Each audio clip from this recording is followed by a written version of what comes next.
اعوذ باللہ من الشیطان الرجیم، بسم اللہ الرحمن الرحیم۔ السلام علیکم ورحمۃ اللہ وبرکاتہ۔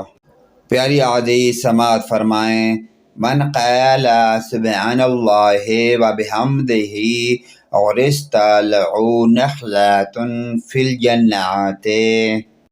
جو شخص سبحان اللہ وبحمدہ پڑھے گا اس کے لیے جنت میں ایک کھجور کا درخت لگا دیا جائے گا۔ پیاری حدیث، پیاری اور دوسری حدیث سماعت فرمائیں، من مات لا یشرک باللہ شیئا دخل الجنۃ۔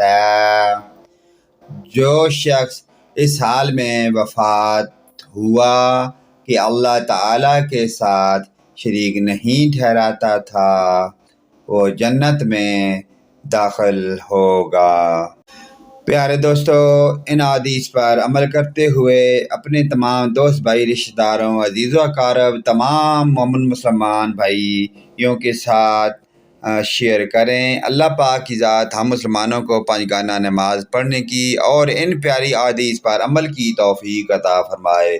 ویڈیو اچھی لگے تو لائک، کمنٹ اور شیئر کریں۔ آمین ثم آمین یا رب العالمین۔